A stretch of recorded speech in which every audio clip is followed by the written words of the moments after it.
Mungkin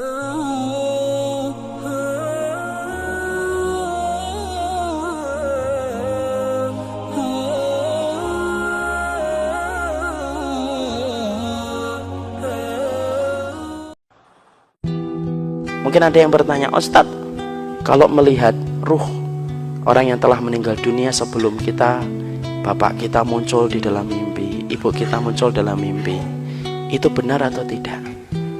Ada ikhwan pernah tanya sama saya, ibu saya sudah meninggal Ustadz, terus saya mimpi, apakah itu betul-betul ruh dari ibu saya ataukah tidak? Nah, saya akan mencoba jawab. Boleh saya jawab ini? Sesungguhnya ketika Allah menyampaikan pada surat Az-Zumar 42, para ahli tafsir mengatakan sesungguhnya roh itu berada pada genggaman Allah dalam dua kondisi. Satu, ketika tidur. Dua, ketika meninggal dunia. Jadi kalau orang meninggal dunia itu digenggam oleh Allah, makanya tidak ada ruh bergentayangan, itu tidak ada. Maka kemudian di sini kita mendapati ada dua kondisi roh itu dipegang sama Allah. Yang pertama ketika tidur, yang kedua ketika meninggal dunia. Imam Ibnu Katsir rahimahullah ta'ala, nanti dibuka tafsirnya, maka kemudian berkata sesungguhnya ada kondisi yang memungkinkan antara bertemunya ruh orang yang meninggal dengan ruh yang hidup. Kapan? Ketika mimpi. Itu ada. Jadi mereka bisa bertemu. Berdasarkan kepada dalil ini bahwasanya mereka bertemu pada mimpi. Kenapa?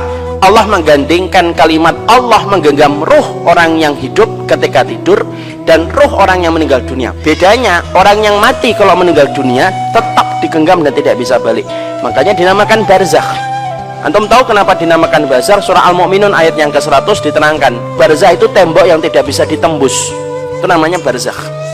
Jadi tidak ada ruh itu kemudian balik ke rumah, tidak ada. Kenapa? Namanya barzakh, tidak bisa ditembus.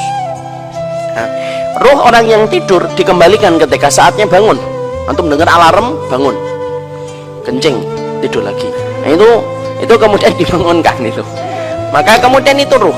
Nah, para ulama lalu menerangkan ketika dalam kondisi tidur, disitulah kemudian kemungkinan untuk bertemu antara ruh orang yang meninggal dunia dengan ruh yang meninggal dunia dengan ruh yang masih hidup. Tetapi itu hanya di dalam mimpi. Tidak ada ruh kemudian jalan-jalan, itu tidak ada. Saya diikuti ibu saya, mana ada diikutin. Apalagi sampai kemudian pernah saya lihat video itu, ada orang mengatakan saya diikuti Rasulullah. Saya tuh bingung pak dengar videonya. Saya nyetir ada Rasulullah di samping kiri saya. Saya tuh bingung dengar videonya. Sejak kapan Rasulullah itu ngikutin kita? Bukannya kita yang ngikutin Rasul, malah ini ngikutin Rasulullah, ngikutin kita. Ini gimana sih ini kayak gini nih? Tidak boleh kemudian kalau bicara di dalam agama kayak gitu. Maaf, ini saya harus luruskan.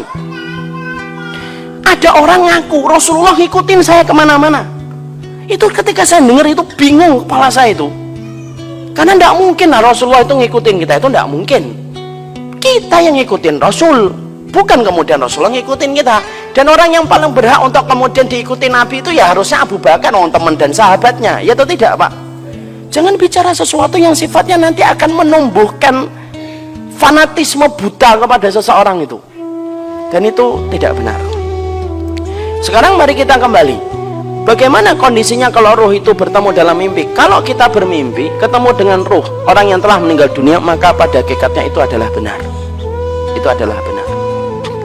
Makanya kemudian dikuatkan ini dalam satu riwayat yang sahih, bahwasanya pada satu peristiwa ketika habis pada zaman Abu Bakar radhiyallahu anhu, ada perang Yamamah. Ada salah satu sahabat yang bernama Thabit bin Qais ikut perang Yamamah. Tahu perang Yamamah? Perang antara para sahabat dan VS menghadapi Nabi palsu Musailamatul Kadzdzab di sebuah tempat yang bernama Yamamah. Ada seorang sahabat itu, Thabit bin Qais itu mengikuti peperangan itu dan beliau gugur. Karena peperangan Yamamah itu perang yang cukup menguras tenaga dan banyak sekali mengalirkan darah para sahabat dan para qurra yang menghafalkan Quran. Termasuk yang gugur itu Thabit bin Qais. Thabit bin Qais itu meninggal dunia. Maka setelah beberapa hari Thabit bin Qais itu meninggal dunia, dikuburkan, maka kemudian ada seorang sahabat itu didatangi oleh Thabit bin Qais dalam mimpi. Lalu Thabit bin Qais itu berkata kepada sahabat itu, aku ini ketika kemarin ikut dalam jihad Yamamah, aku memakai baju besi yang bagus, harganya mahal, dan ketika aku meninggal, maka kemudian ada yang mengambil baju besiku, mencurinya, lalu kemudian membawanya ke rumah dan ditaruh di depan pintu rumahnya, lalu ditutupi dengan pelana kudanya. Rumahnya begini, sifatnya begini.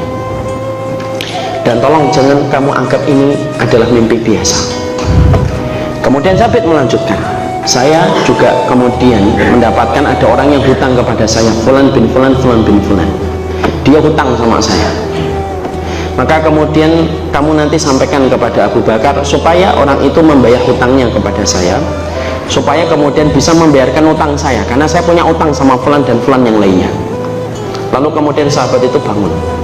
Ketika sahabat itu bangun, dia sempat ragu, ini mimpi kok kelihatannya benar.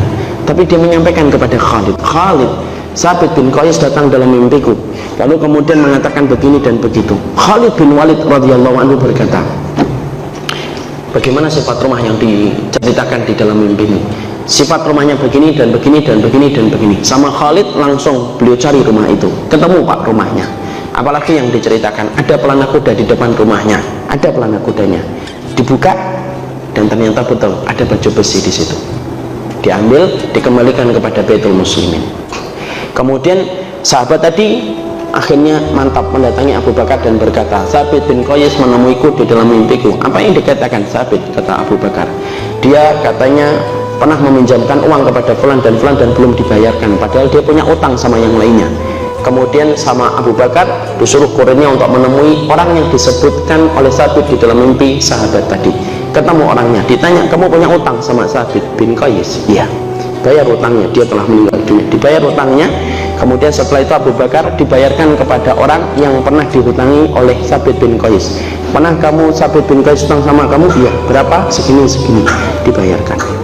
Sampai kemudian para ahli tafsir berkata, itulah wasiat orang yang meninggal dunia yang pertama kali dipenuhi sama orang yang hidup. Paham di sini? Ini hadisnya sahih. Hadisnya sahih. Berarti ini menjelaskan kepada kita bahwasanya kalau antum tiba-tiba ditinggalkan ibu antum beberapa tahun, tiba-tiba ngeliat ibu antum pakai daster diam, nah itu benar. Kecuali kalau perintahnya bertentangan kitabullah dan sunnah, bunuh anakmu, nah itu tidak ada. Tidak ada. Tapi kalau kemudian itu dalam konteks bahwasanya itu adalah kemudian kita bermimpi dan melihat, maka sesungguhnya itu adalah benar. Itu saja yang diceritakan di dalam masalah ruh.